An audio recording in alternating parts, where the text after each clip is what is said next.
বগুড়ার ৭ বেগম খালেদা জিয়া।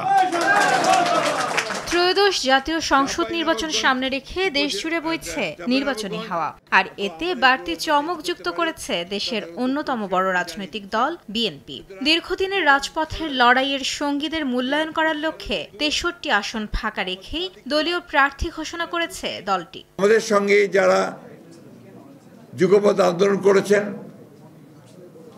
তাদের যে সমস্ত আসনে তারা আগ্রহী, সেই সমস্ত আসনগুলোতে আমরা কোনো প্রার্থী দেইনি। তাদের সঙ্গে আলোচনার ভিত্তিতে আমরা এই পরিবর্তনগুলো আনতে পারি। ফাঁকা রাখা আসনগুলোর মধ্যে যুগপৎ আন্দোলনের সঙ্গী দলগুলোকে বিবেচনা করার কথা ভাবছে বিএনপি, যার মধ্যে ব্রাহ্মণবাড়িয়া ৬-এ গণসংহতি আন্দোলনের প্রধান সমন্বয়কারী জুনায়েদ সাকি, বগুড়া ২ নাগরিক ঐক্যের সভাপতি মাহমুদুর রহমান মান্না, ঢাকা ১২ আসনে বিপ্লবী ওয়ার্কার্স পার্টির সাধারণ সম্পাদক সাইফুল হকের জন্য বরাদ্দ রাখার কথা ভাবছে বিএনপি। এছাড়াও গণ অধিকার পরিষদ, গণফোরাম, এলডিপি, এনডিএম সহ বেশ কয়েকটি দলের জন্য আসন ছাড়ার পরিকল্পনা রয়েছে দলটির। শুধুমাত্র সিটি ব্যাংকে অ্যাকাউন্ট থাকলেই করতে পারবেন গুগল পে, তাই অ্যাকাউন্ট খুলুন আজই।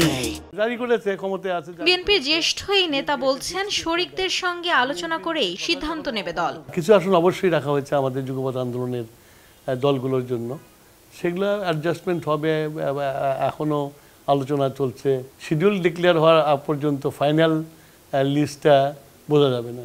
এদিকে সপ্তাহখানেক আগে থেকেই আসন সমঝোতার বিষয়ে প্রাথমিক আলাপ শুরু হয়েছে উল্লেখ করে খুব শিগগিরই তা চূড়ান্ত হবে বলে জানান বিপ্লবী ওয়ার্কার্স পার্টির সাধারণ সম্পাদক সাইফুল হক। বিপ্লবী ওয়ার্কার্স পার্টির দিক থেকে আমার মনে হয় যে আমরা হয়তো ১০-১১ জন নিয়ে হয়তো আমরা আলোচনা করব, যে এক সপ্তাহের মধ্যে হয়তো ব্যাপারে আমরা মোটামুটি একটা বোঝাপড়ার জায়গাটা আমি আশা করি যে আমরা আসতে পারবো। বিএনপির দিক থেকে আমার মনে হয় যে তাদের আন্তরিকতা রয়েছে।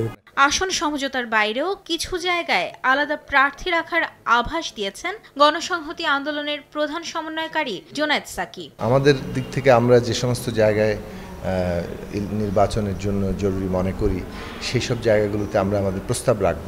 যতটুকু সমঝোতা সম্ভব সেখানে একটা হতে পারে, আবার কিছু কিছু জায়গায় ওপেন থাকতে পারে, অর্থাৎ সেখানে সব দলেরই প্রার্থিতা থাকবে। নির্বাচন সামনে রেখে যুগপৎ আন্দোলনে অংশ নেওয়া দলগুলোর মধ্যে আসন বন্টনের দর কষাকষি চললেও মনোনয়ন জমা দেওয়ার আগেই দেয়া হবে চূড়ান্ত ঘোষণা। মাইমুনা হায়দার চৌধুরী, সময় সংবাদ, ঢাকা।